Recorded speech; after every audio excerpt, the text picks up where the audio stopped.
Selamat datang. Selamat datang. Selamat datang. Selamat datang. Selamat datang. Selamat datang. Selamat datang. Selamat datang di podcast Cerita Orang Dalam. Ya, selamat pagi, siang, sore, malam. Kembali lagi ke podcast Cerita Orang Dalam. Nah, ini suasana baru, suasana spesial di Perpusdatim. Ya, ini buat teman-teman yang ada yang nontonin YouTube ya, mungkin bisa melihat suasana senja-senja gitu kan, suasana sore-sore kita gitu di tim nih. Nah, ini adalah kali pertama dari ruang siniar atau ruang podcast ya di tim gitu. Nah, ini di sebelah kiri saya ini ada lagi pakai baju batik-batik semua ya. Ini kayaknya emang sengaja ya. Abang hari ini hari batik dong ya? Dress code-nya batik. Oh, dress code-nya batik. Boleh, Kemis boleh. kita batik. Oh, kemis kita. Saya yang berarti yang enggak dress code ya. Oke. Mungkin bisa kenalan dulu nih dari sebelah kiri saya nih ada 3 orang batik gitu. Ini siapa aja kira-kira akan ngomongin soal Perpusdatim gitu. Lagi hits banget ya di Instagram dan banyak yang selfie dan segala macam. Nah, ini adalah punggawa-punggawa. Orang-orang yang mengelola di Perpusdatim. Mungkin perkenalan dulu dari nama dan satuan kerjanya seperti apa. Silakan. Dari saya dulu ya berarti ya. Ya, silahkan. ladies first. Ladies duluan biasanya. Saya Sulis, di sini saya bertanggung jawab di bagian koleksi dan layanan perpustakaan. Oke. Lanjut Pak. Mungkin umur dulu. Saya nggak mancing ke sana ya sebenarnya, tapi Lengkap ya, sudah Pak? mancing ya. Oke Pak, Betul, gak apa-apa. Kita lanjut. Saya Nanang dari Satuan Pelaksana Pusat Dokumentasi Sastra PDS HB Yasin. Oke. Masih berada di bawah bidang deposit pengembangan koleksi dan layanan perpustakaan. Siap. Nah Bapak ini nih yang bosnya. Nih. Oh, terlihat ya dari mungkin kalau di YouTube ya terlihat mana yang bos ya. Kebetulan saya yang paling tua di sini. Nama saya Eka Nur Etika Putra. Oke. Kebetulan yang saat ini bertanggung jawab di layanan Perpustakaan Jakarta ini namanya Perpustakaan Jakarta PDS HB Yasin. Oke. Layanan Perpustakaan Jakarta Cikini tepat. Oke. Ini sudah di siap. branding, bukan lagi Perpusda DKI tetapi Perpustakaan Jakarta. Nah, ini saya juga udah dikoreksi ya. nama resminya ada Perpustakaan Jakarta. Perpustakaan Jakarta. Oke. Langsung nyambung nih Pak. Tadi kan berarti kalau Perpustakaan Jakarta itu sendiri kan bisa dibilang di bawah Dinas Perpustakaan dan Arsip, betul? Yap. Sebenarnya kira-kira lingkup kerjanya dari Dinas Perpustakaan dan Arsip itu apa aja sih Pak? Jadi Dinas Perpustakaan dan Kearsipan Provinsi Jakarta lengkapnya seperti itu. Secara umum mempunyai tugas utama pertama melakukan ada 2 bidang ya. Ada 2 bidang. Pertama bidang perpustakaan. Perpustakaan itu ada 2. Satu bidang layanan. Saya lebih cenderung mengatakan bidang layanan perpustakaan. Yang diterjemahkan nanti jadi adanya Perpustakaan Jakarta Cikini, Perpustakaan Jakarta 5 wilayah kota. Kemudian ada bidang pembinaan perpustakaan. Tugas utamanya yaitu melakukan pembinaan terhadap perpustakaan umum di Jakarta, perpustakaan masyarakat agar bisa melaksanakan layanan perpustakaan secara sesuai standar. Jadi ada standar layanan. Itu diemban oleh bidang layanan perpustakaan atau bidang pembinaan perpustakaan atau biasa dikenal dengan bidang P2PKM. Sedangkan di sini kami adalah bidang layanan dari mulai penyediaan koleksi dan lain sebagainya termasuk melakukan layanan perpustakaan.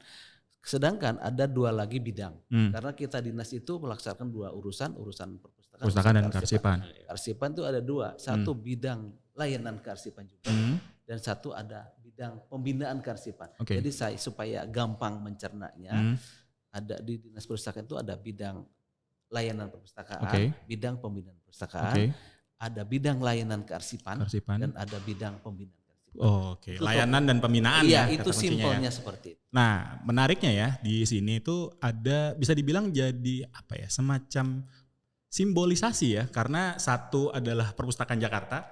Satu adalah Pusat Dokumentasi Sastra dari HB Yasin. Nah, kira-kira kalau 2 ini apakah ada di satu bidang atau ya tadi masing-masing di kearsipan dan di perpustakaan tuh Pak? Untuk bidang debangkolai atau bidang layanan itu salah satu tugasnya dari mulai tahun 2019 ya Pak Iya Danang. betul Pak. Pusat Dokumen Sastra HB Yasin itu bergabung menjadi salah satu bagian dari bidang layanan perpustakaan. Oke. Di sini di Cikini itu ada dua satuan layanan.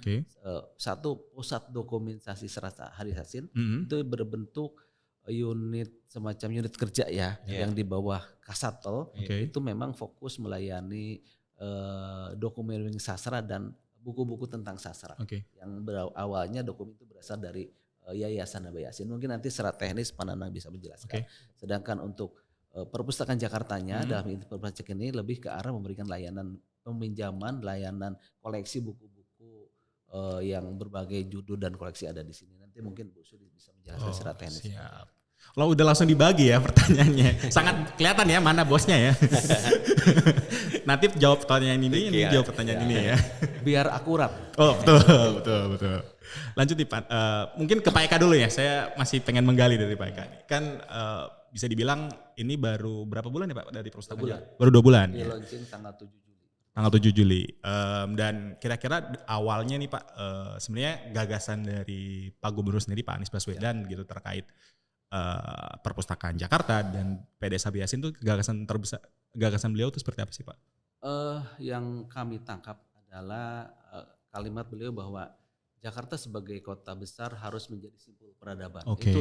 Itu sesuatu yang sangat tinggi. Iya. Besar sekali itu Pak. Ya, besar sekali. Kemudian juga menerjemahkan bahwa Jakarta itu perlu tempat-tempat ruang ketiga, tempat interaksi warga. Jadi sangat tepat sekali apabila perpustakaan ini dijadikan bukan hanya tempat untuk mengembangkan literasi, tempat membaca, tempat buku, tetapi juga merupakan tempat ruang ketiga bagi warga sehingga masyarakat bisa berinteraksi, bisa beraktivitas. Makanya gagasan yang diusung di perpustakaan ini adalah sesuai dengan temanya belajar berkarya bertumbuh, tumbuh bersama perpustakaan Jakarta. Jadi di sini mewujudkan Jakarta bukan hanya tempat belajar, bukan hanya tempat buku, bukan hanya tempat koleksi, juga tempat untuk berkarya dan bertumbuh. Oh mantap, sudah dijelaskan ya dari tagline-nya di belakang ya, buat yang teman-teman yang di YouTube ya. Nah lanjut nih Pak, tapi mungkin nanti bisa ditambahin sama Pak Nanang dan Mbak Sulis gitu bahwa apa sih Pak tantangan terbesar tadi kan gagasan beliau sangat visioner dan besar sekali gitu, entah menjadi simbol peradaban dan menjadi ruang ketiga gitu buat masyarakat Jakarta gitu. Nah, kira-kira tantangan terbesar nih ketika akhirnya mewujudkan dari gagasan terus akhirnya jadi nih perpustakaan Jakarta dan PDS HB Yasin, tantangan terbesarnya apa sih Pak? Dari sisi gagasan sudah ada, dari sisi ruang gedungnya sudah disiapkan seperti itu. Yang terbesar adalah bagaimana caranya agar tadi warga pemustaka datang ke sini bukan hanya bisa menikmati koleksi, tetapi benar-benar dia merasakan ini menjadi tempat nyaman, tempat dia bisa beraktivitas, bisa tempat berinteraksi. Itu mewujudkan ruang-ruang secara konkret itulah yang tidak mudah. Fasilitas apa saja harus kita sediakan. Kemudian menyiapkan semacam aplikasi dan lain sebagainya memudahkan orang bisa mencari pencarian koleksi, beraktivitas dan sebagainya, itu yang tidak mudah. Kemudian juga yang paling penting adalah merubah kultur kitanya nih teman-teman dari Dispusipnya ya. Iya, SDM kitanya agar merubah kultur yang biasanya kita melayani pemustaka itu dengan sikap seperti apa menjadi seperti bagaimana. Karena itulah yang paling terbesar. Membuat kultur kita menjadi kultur yang lebih inovatif lah ya. Inovatif, lebih empati dan lain sebagainya. Itu yang tidak mudah. Yang terakhir adalah membranding perpustakaan ini yang tadinya hanya tempat tumpukan buku menjadi tempat beraktivitas, tempat belajar, tempat berkarya dan tempat bertumbuh. Wah, mantap. Nih kayaknya harus ada kata-kata itu ya. belajar, berkarya dan bertumbuh. Mungkin Pak Nanang Mbak Sul ada tambahan mungkin? Itu aja sih. Jadi kayak sebenarnya kan perpustakaan ini tuh kayak kita datang ke perpustakaan sekarang ini suka nggak suka kalau misalnya kita lihat di medsos nih, ngapain datang ke perpus cuma buat foto-foto doang gitu kan, cuma buat konten doang, buat kita nggak masalah kayak gitu. datang ke perpus silahkan mau pakai baju. Waktu itu pas kita briefingan Pak Nana sempat bilang sempat ada fashion show di perpus. Terus bawa kamera DSLR yang emang udah lengkap. Itu gak masalah sama sekali buat kita. Karena tujuan perpus itu kita datang bukan cuma buat baca. Bukan cuma buat kayak riset segala macam, gak sekaku itu. Tapi kita menyediakan perpus itu sebagai tempat interaksi yang lebih luas. Kalau emang interestnya foto dan interestnya konten, why not? Mereka melihat buku yang menarik, mereka bisa duduk baca dan mungkin itu membuka minat mereka untuk explore buku lebih lanjut. Seperti itu sih. Dari Pak Nana mungkin tambahan, tantangannya gimana nih? Kalau dari kami ya, dari PDS HB Yasin, itu tantangan terbesar kami adalah bagaimana kita bisa mensatu padukan berbagai kepentingan. Dari sini nih banyak komunitas sastra yang memang dari awal tuh merasa sudah memiliki PDS HB Yasin dari kulturnya mereka ya. Banyak para seniman, penyair dari berbagai kalangan. Itu bagaimana kita dapat memberikan ruang yang lebih banyak tentunya buat mereka untuk lebih beraktivitas di sini. Jadi saya sering ngomong sama teman-teman seniman bahwa HB Yasin itu bukan punya pemerintah daerah, sebenarnya hanya punya teman-teman sendiri, masyarakat dan seniman. Jadi kami di sini istilahnya hanya untuk menjaga saja, fasilitator saja. Nah, mereka-mereka yang harus lebih banyak memanfaatkan fasilitas yang ada di PDS HB Yasin. Tentunya dengan berbagai aktivitas literasi dan sastra. Nah di situ dari berbagai banyak keinginan, pentingan banyak sih.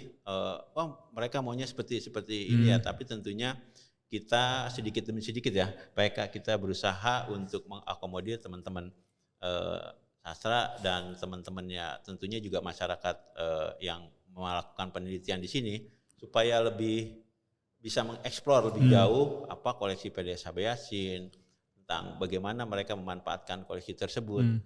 Bahkan kita berikan hal-hal tertentu, kita memberikan kesempatan kepada mereka untuk melihat secara langsung bagaimana tujuan pengambil alihan PDS HB Yasin awalnya itu adalah untuk menyelamatkan koleksi yang begitu berharga ya dari warisan dari almarhum Pak Yasin supaya bisa terus bisa dimanfaatkan oleh masyarakat. Seperti kata Pak Gubernur kan di sini adalah tempat istilahnya kita memperjuangkan kata-kata gitu, di mana kata-kata itu kan berarti yang sangat luas gitu ya. Kata-kata bisa merubah mindset orang, bisa menggerakkan orang, bahkan kata-kata bisa menggerakkan bangsa. Itu yang kami pegang sebenarnya. Siap.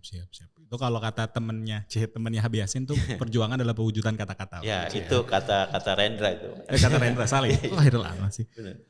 Salah lagi saya. Benar, temannya HB Yasin tapi itu temannya juga. Temannya yang lain. Ya, temannya yang lain. Saya salah ngutip karena tadi ngambil kata-kata dari Bapak Pananang nih, tapi malah salah kutip ya. Malu saya ini jadinya. Enggak apa-apa. Diketawain produser dari semua saya. Informasi aja juga bahwa itu kan memang dari puisinya Rendra. Puisi. Ya kalau anak tahun 90-an mungkin tahu ya. Itu saya lahirnya 90-an, Pak. Kalau saya tahun 90-an mungkin tahu itu. Rendra apa ya dulu kan jadikan Tata Takwa, ada salah satu judul lagunya itu adalah puisinya yang berjudul Paman Doblang itu. Jadikan sebuah syair di lagunya Tata Takwa yang salah satunya adalah itu. Ya. Perjuangan adalah pelaksanaan kata-kata. Nah, mungkin balik lagi nih ke Pak Eka gini. Saya mungkin sedikit sharing ya. Saya dulu sering ke tim dan saya juga udah pernah mampir di perpus yang lama dulu. Dulu saya inget tuh di masuk awal-awal lantai bawah tuh kayak ruang mainan dan segala macam gitu. Terus saya juga pernah ke yang PDS HB Yasin tapi dulu yang di dekat belakang planetarium kalau nggak salah. Iya betul. Betul. Dan ya memang kondisinya ya masih perlu perbaikan banyak lah. Masih perlu perjuangan. Betul. Gitu. Nah, apa sih Pak kira-kira yang jadi inovasi yang ini kan beda banget ya. Maksudnya kalau kita ngelihat sekarang gitu Perpustakaan Jakarta dan PDS HB Yasin, inovasi apa aja sih Pak yang ada gitu di tempat ini? Kalau untuk perpustakaannya ya terutama permainan anak. Kalau dulu itu lebih ke arah yang diakomodir itu adanya wisata literasi. Oke, mungkin lebih dekat Pak, biar suara merdu Bapak ini bisa lebih dengarkan ya. Nah, kita explore lebih jauh. Jadi di sini itu anak di challenge bukan hanya melakukan wisata data, tapi di challenge di situ dilakukan berbagai aktivitas seperti adanya pelatihan menulis, kemudian adanya pelatihan untuk mewarnai untuk anak-anak ya. Termasuk kita itu men-challenge adanya semacam penulisan artikel baik berdasarkan klasifikasi anak. Jadi berdasarkan anak umur. Misalkan untuk tingkat TK playgroup mungkin hanya mewarnai. Tetapi ada saat untuk anak sudah bisa menulis membaca lebih baik lagi, di situ ada di challenge untuk melakukan penulisan esai yang lebih sederhana seperti itu. Nah sebenarnya saya ingin balik kembali tadi yang PDS Yasin. Kita itu ada semacam visi PDHB Yasin itu harus menjadi sebagai laboratorium sastra. Jadi tiap tahun kita harapkan akan tumbuh sastrawan baru atau karya-karya sastra setiap tahun. Ini salah satu yang dibuat kemarin digagas adalah dengan peluncuran 1 juta puisi untuk Jakarta. Itu merupakan saya pernah lihat tuh promonya ya. Satu gagasan karena itu merupakan suatu gerakan.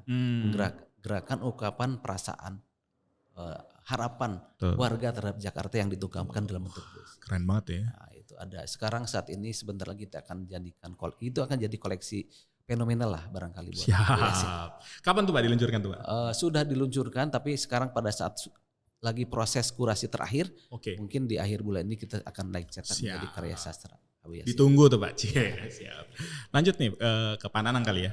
Kira-kira tadi mungkin saya belum, tapi pengen tahu lebih banyak nih soal Perpustakaan Jakarta dan PDSHB Yasin sendiri ya. Maksudnya kira-kira ini ada berapa lantai sih Pak? Berapa lantai? Terus terkait jumlah koleksinya gitu dan apa aja sih sebenarnya yang ada di ruangan-ruangan ini? Mungkin nanti Mbak Sulis juga bisa nambahin. Silakan.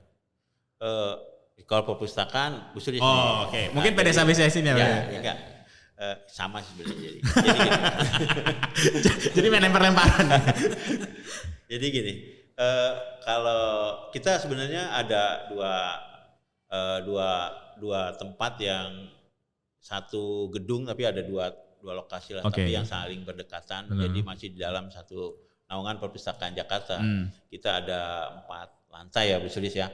Jadi tepatnya sih 4,5 kali ya bisa dibilang ya. Karena setengahnya atau apa tuh? Karena lantai 3, iya lantai 3-nya itu cuma lobi aja sedikit ya. Nah, terus kemudian ada lantai 4 untuk koleksi anak biasanya. Koleksi lantai 4 untuk koleksi anak dan parenting ya Bu Sulis ya. Di tepatnya terus kemudian di lantai 5 kita ada untuk koleksi umum ya, untuk koleksi yang dewasa. Lantai 6 itu untuk koleksi referensi ya, koleksi ini yang referensi. biasanya bukunya buku mahal tuh Pak. Saya selalu menyangka karena bukunya mahal biasanya. Di situ juga kita ada tempat untuk peminjaman komputer ya, Sulis ada. Jadi para pemustaka yang nggak bawa asal komputernya nggak dibawa pulang ya Pak. Ya, bisa di situ kita siapkan pokoknya fasilitas dia supaya bekerja dengan nyaman. Dan di ruang-ruang lantai 5 dan lantai 6 itu juga ada ruang baca yang sifatnya private gitu Pak.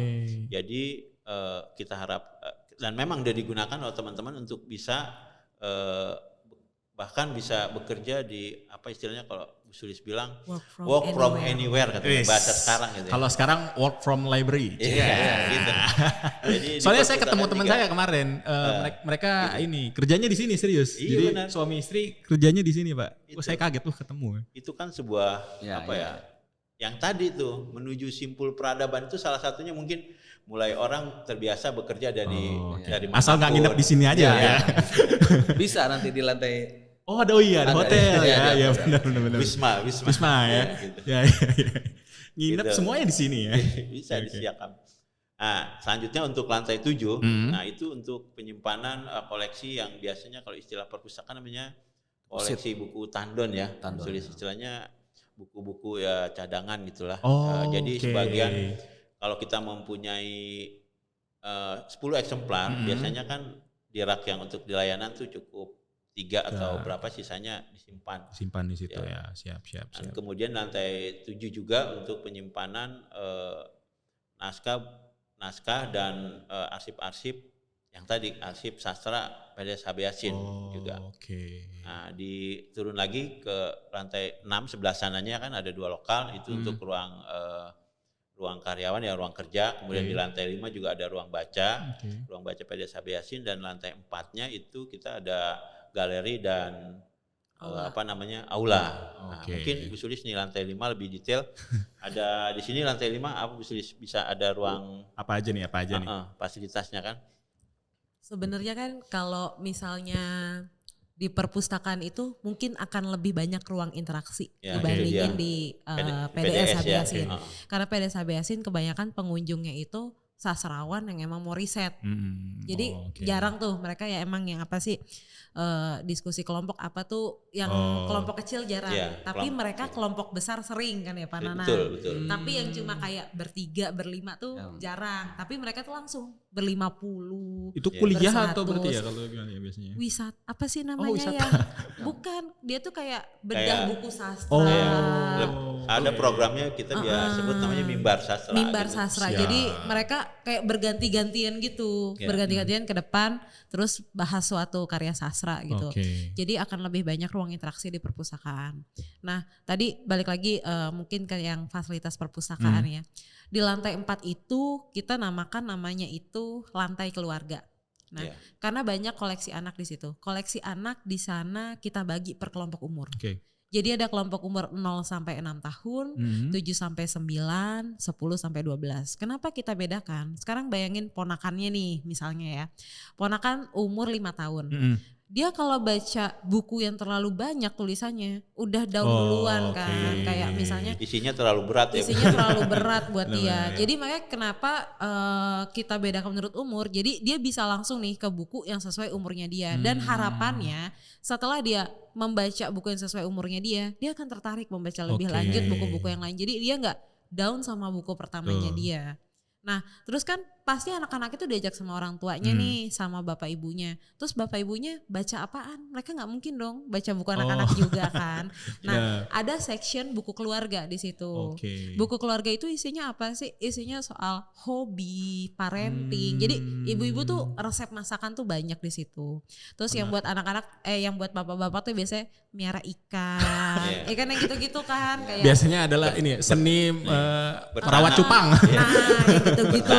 Bercocok tanam, berkebun. Ya, terus olahraga kayak peliharaan burungnya dia yang kayak gitu-gitu kan tuh banyak tuh di situ tuh. Terus di sebelahnya lagi ada koleksi sastra Indonesia. Itu kayak Teen Lit Metropop yang buat kakak-kakaknya.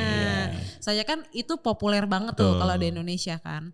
Nah, untuk naik ke lantai 5 untuk naik ke lantai 5 dari lantai 4 kita tuh lewat rak tangga. Mungkin kalau misalnya ngelihat Instagram perpus itu rak tangga yang ikonik banget. Jadi itu tempat kommemoratif foto gitu. Jadi harus foto di situ. Harus foto di situ baru dianggap ke perpus. Betul. Nah, di rak tangga ini ada koleksi premium kita. Karena kita ada di kawasan tim, di situ di lantai yang paling bawah ada namanya koleksi astronomi. Planetarium ya. Planetarium hubungannya. Naik ke atas dikit ada koleksi seni sastra dan budaya. Karena kita di tim kan. Naik sedikit lagi ada koleksi khusus kejakartaan. Karena kita di Jakarta. Nah itu bagian premium kita tuh. Lantai 5 itu kan tadi Pak Nanang jelasin ada ruang baca kan. Ruang baca kita tuh ada 3 jenis. Yang pertama ruang baca umum yang begini nih. Yang duduk-duduk di luar biasa. Yang kedua ada ruang baca private. Yang di dalam ruang kaca cuma 2 orang isinya. Biasanya orang Zoom di situ. Karena bisa lebih privat ya. Bisa lebih privat.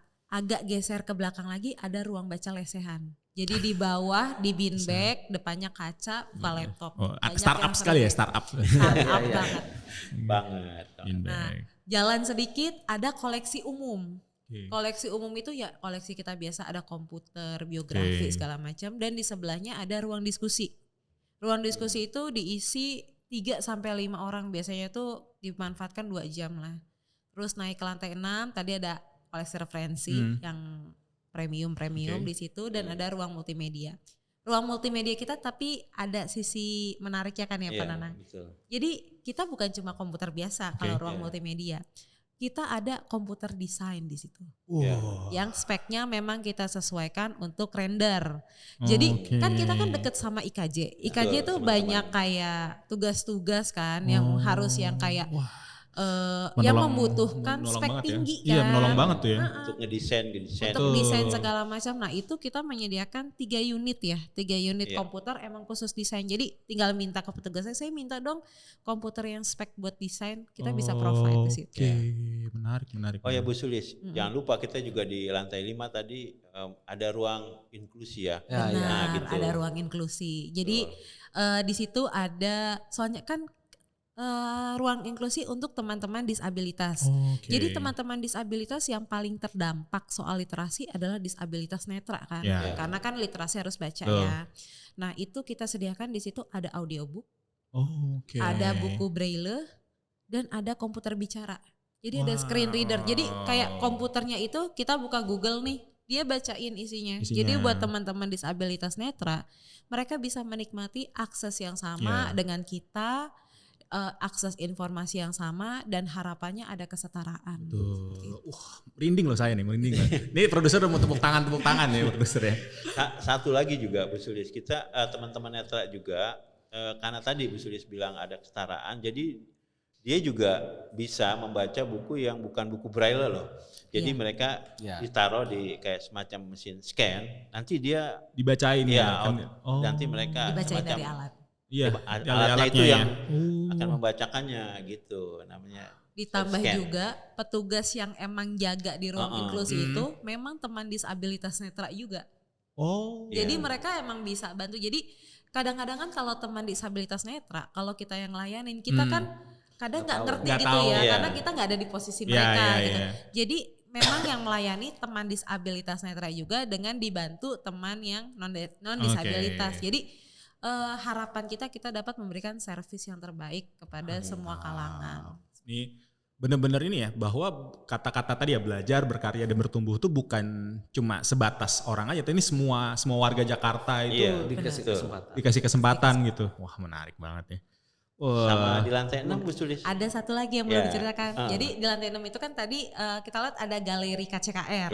Jadi galeri KCKR itu adalah ruang untuk pelaksanaan undang-undang. Jadi itu ada undang-undang Mas. Mungkin belum semuanya tahu juga nih. Betul. Jadi ada undang-undang yang mengharuskan setiap penerbit kalau ingin menerbitkan buku harus memberikan 1 kopi ke Perpustakaan Jakarta. Nah itu kita display untuk terbitan-terbitan terbarunya. Untuk terbitan lamanya bisa diakses juga tapi dengan meminta ke petugas. Agak jalan lagi sedikit. Di situ ada ruang multifungsi. Ruang multifungsi itu kita kasih nama ruang belajar, ruang berkarya, ruang bertumbuh. Dengan harapannya komunitas-komunitas yang masuk ke situ mereka bisa belajar dari perpustakaan, menghasilkan karya dari belajar tersebut dan tumbuh bersama Perpustakaan Jakarta.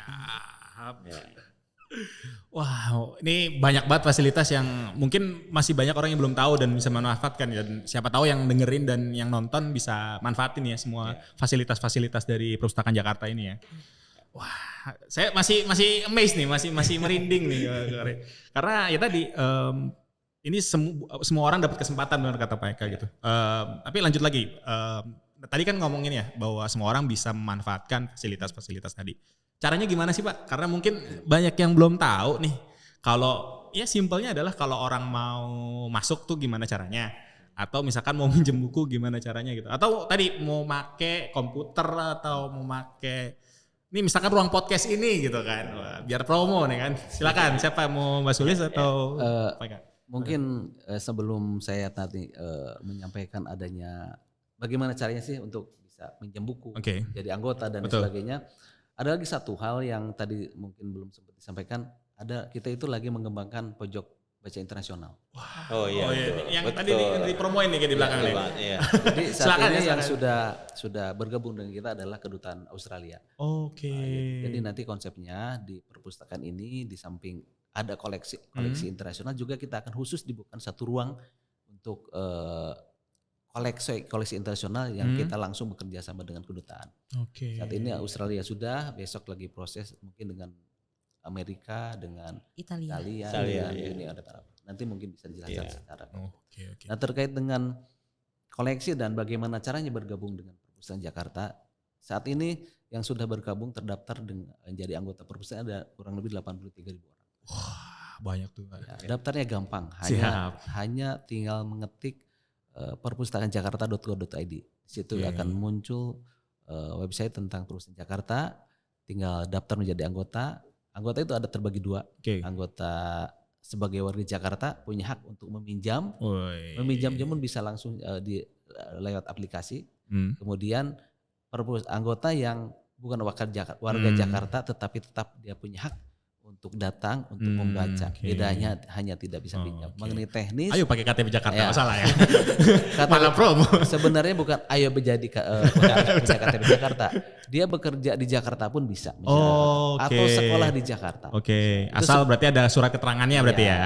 Itu. Dia punya hak penuh untuk meminjam seperti itu. Mengenai peminjaman, informasi tentang Perpustakaan Jakarta tinggal masuk aja lewat perpustakaan.jakarta.id. Oke, berarti kalau itu berarti reservasi dulu, Pak? Reservasi. Silakan Bu Solis mungkin bisa menjelaskan secara teknis.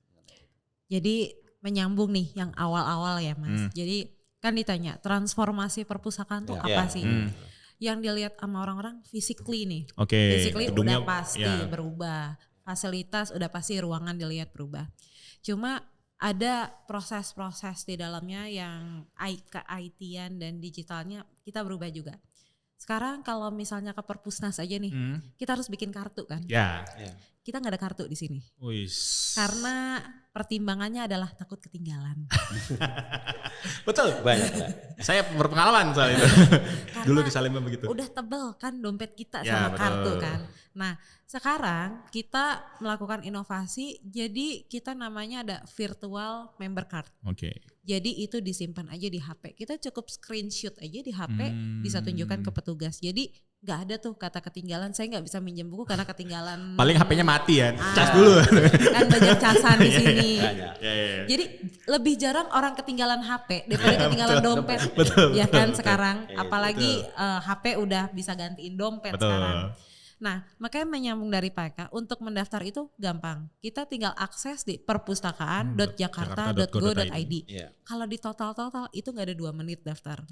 Jadi tinggal daftar terus dapat QR code, udah bisa langsung menikmati seluruh fasilitas di Perpustakaan Jakarta. Termasuk minjem komputer, minjem ruang podcast ini pun bisa. Minjam ruang podcast ini bisa dengan cuma mendaftar itu aja, terus meminjam ruang diskusi, baca buku premium kita, udah segala macam deh udah bisa. Cuma kalau minjem buku kita perlu verifikasi dulu.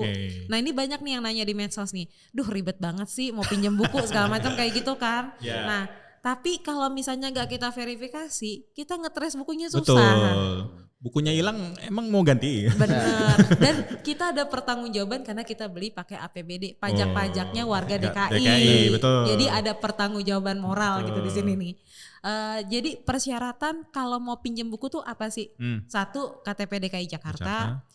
Boleh KTP non DKI boleh, asal 1 dia berdomisili di DKI Jakarta. Yang kedua dia bekerja di DKI Jakarta atau bersekolah. Pokoknya dia punya aktivitas aja di DKI. Jadi kita mau memastikan bahwa kita ngetrace bukunya gampang karena dia masih ke DKI. Alasannya sih sebenarnya simpel kayak gitu sih. Terus ditambah lagi karena kita di sini kan kalau biasanya perpustakaan itu dia naruh uang deposit ya. Jadi buat kalau kalau hilang segala macam ada jaminan. Kan kita kan nggak boleh ya. Jadi makanya agak lebih rigid peraturannya karena alasan itu. Oke. Nah tadi saya sebelum kita podcast ya, ini ada cerita bagaimana peminjaman buku ini bisa sangat permudah. Nah, mungkin siapa nih, mau Pak Nanang atau Bu Silis yang mau cerita? Yang tadi katanya udah mau kerjasama gitu atau biar lebih gampang gitu. Nah, mungkin bisa ceritain dulu nih. Jadi gini, kalau peminjaman buku memang kita menggunakan aplikasi yang dinamakan JAK Litera.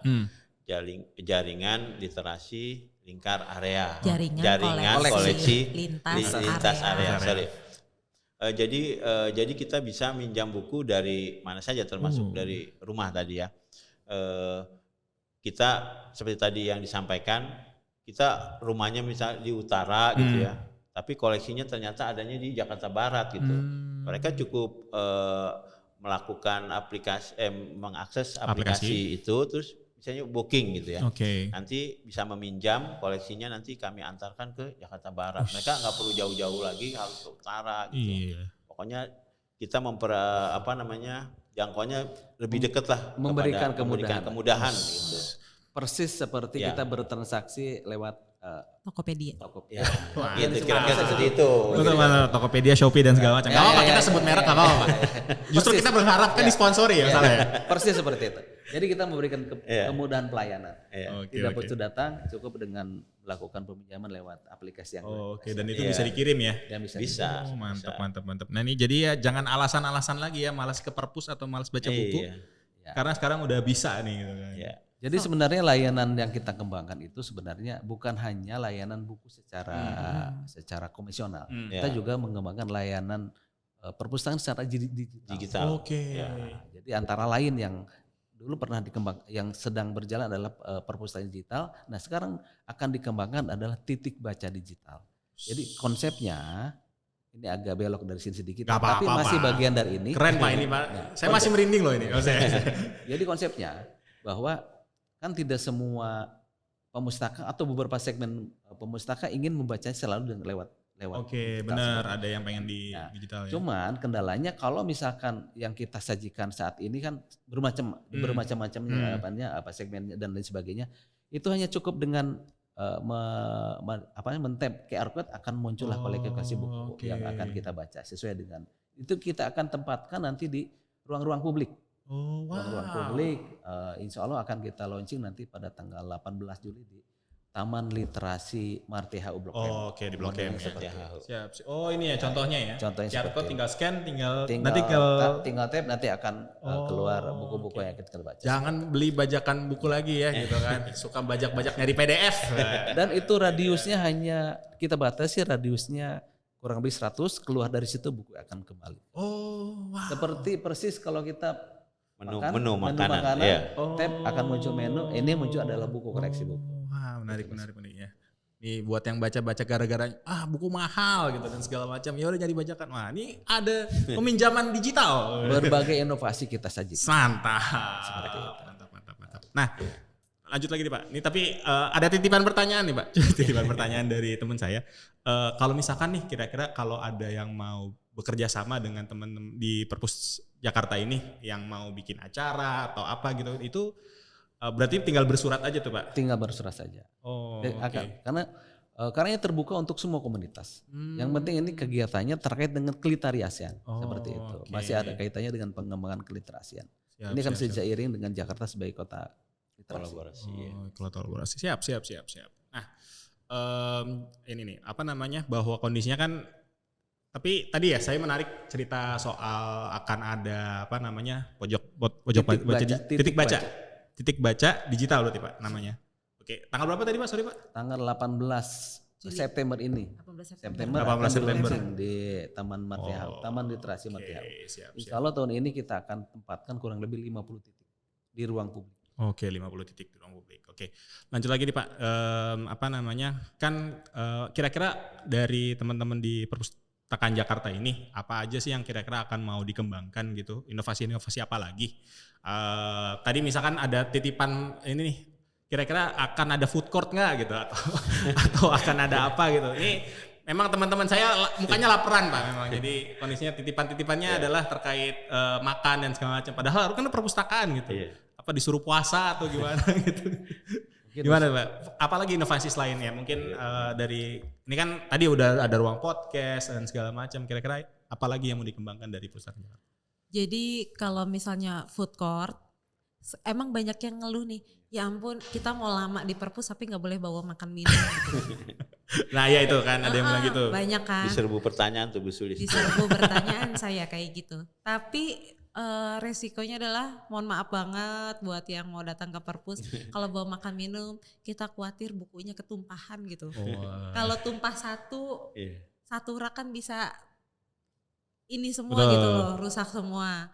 Jadi mungkin tapi nantinya di lantai GF itu akan ada food court. Jadi nggak usah jauh-jauh, bisa kalau misalnya nih pas jam makan siang turun sebentar makan nggak masalah. Terus terkait inovasi selanjutnya dari Perpustakaan Jakarta. Jadi banyak banget warga masyarakat yang mau nyumbangin buku sekarang ke perpustakaan. Banyak banget, baik individu maupun institusi. Nantinya ke depannya kita berencana, misalnya nih, Masnya mau nyumbangin buku 10 buku nih ke perpus. Karena kita gak membatasi, mau nyumbang 1 buku pun kita terima. Mau nyumbang 5 kardus juga kita terima. Nanti nyumbangin 1 buku, buku itu akan kita masukkan ke sistem, terus Masnya akan dapat laporan berkala soal buku itu. Misalnya buku ini udah dipinjam berapa kali. Iya. Terus kalaupun itu dilayankan kan berarti kan dipinjam berapa kali. Kalau misalnya kita salurkan ke TBM, kita akan ngasih info juga buku ini sudah kami salurkan ke Taman Bacaan Masyarakat mantap. Jadi supaya yang ngasih buku ke kita itu juga happy gitu kan. Bakal happy ya, buku yang ada kita kasih ada Iya. reportnya gitu. Terus mungkin saya ngasih trivia sedikit ya untuk terkait perpus ya. Jadi ada beberapa penulis ngasih buku nih ke perpustakaan. Bukunya itu ditandatangan sama penulis aslinya. Jadi kalau beruntung teman-teman kalau datang ke perpustakaan Jakarta akan dapat buku asli yang ditandatangani oleh penulisnya. Seperti kemarin itu yang udah tanda tangan Ucita Pohan. Yang bahasa tubuh. Itu ada 10 buku tanda tangan dia. Mungkin kayak menemukan treasure di perpustakaan. Nanti sekalian dibikin ininya, lombanya, cari buku yang ada tanda tangannya. Bisa. Pernah itu kita namanya kerjasama sama Kargo Baca itu. Dia nyimpen buku di satu tempat lah di area perpustakaan. Nah, yang dapat buku itu nanti ya itu dia dapat dianggap treasure harta karun buku namanya. Tapi saya sedikit geser dikit ya. Sebenarnya ada kegiatan apa aja sih Pak yang sebenarnya di perpustakaan Jakarta nih? Ini menarik nih, tadi ada lomba dan segala macam. Salah satu yang kemarin dicoba adalah kita melakukan layanan malam hari. Di situ ditampilkan musik jazz. Mantap. Saya kira layanan malam hari mau uji nyali Pak. Enggak dong. Enggak ya. Jadi memang mungkin hal yang baru ya. Di perpustakaan diiringi dengan musik jazz live lagi. Mungkin ke depan itu akan terus diulang. Musik jazz, akustik. Yang penting ya para pustaka bisa benar-benar menikmati perpustakaan sebagai ruang ketiga. Siap. Wah, ruang ketiga nih. Oh ya, saya jadi ingat yang soal ruang ketiga nih. Katanya ada yang sempat prewed di sini. Oh iya, nah itu banyak loh. Ini saking ruang ketiganya perpustakaan Jakarta ya, ada yang prewed loh di sini. Jangankan prewed, ada yang wedding proposal. Mantap. Bisa ini ya, berbagai fungsi ya karena ruang ketiga sekali ya. Oke, siap.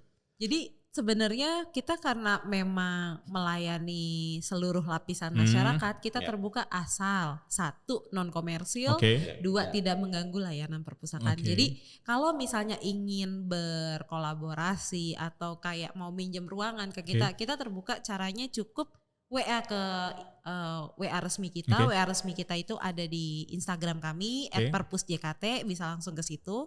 Atau cukup email ke perpustakaan@jakarta.go.id. Oke, siap. Oke. Nah, ini penutup nih Pak. Ini biasanya kalau di podcast ini selalu jadi pertanyaan penutup ya. Harapan masing-masing mungkin ya lebih ke dunia literasi lah di Jakarta atau mungkin perpustakaan Jakarta itu sendiri. Mungkin dari Pak Eka dulu kali ya. Harapan kami ingin perpustakaan ini benar-benar menjadi tempat yang menarik bagi warga. Jadi yang pertama, yang kedua, harapan kami ingin agar kita itu berbuat benar-benar bukan diterima. Apa yang kita lakukan itu bermanfaat. Siap. Jadi apapun kita lakukan kalau tidak ada manfaatnya bagi siapapun itu kan kayaknya tidak punya nilai. Nah, bagi kami saat ini terlihat bahwa kalau tempo hari kami atau sebagian masyarakat masih memandang perpustakaan itu hanya tempat mencari buku saja. Nah, tentu dengan kondisi saat ini orang yang datang ke sini berbondong-bondong sampai rela berantri-antri itu ngantri ya. Iya, sampai antri itu menunjukkan bahwa keberadaan kami perpustakaan sudah mulai diterima di masyarakat. Harapannya ke depan semoga tujuan mewujudkan Jakarta sebagai simbol peradaban dan sebagai kota yang modern dan kota yang modern dan dihuni oleh masyarakat yang sejahtera. Siap. Benar-benar bisa terwujud. Mantap. Lanjut Pak Nanang, penutup. Ya, Kalau dari saya sebenarnya gini ya, mudah-mudahan kita apa yang sudah disiapkan oleh pemerintah DKI ini dengan fasilitas yang baik tentunya bisa kita jaga bersama-sama gitu ya. Kita punya fasilitas yang sangat kalau saya bilang lah, ya kita udah pengalaman saya kerja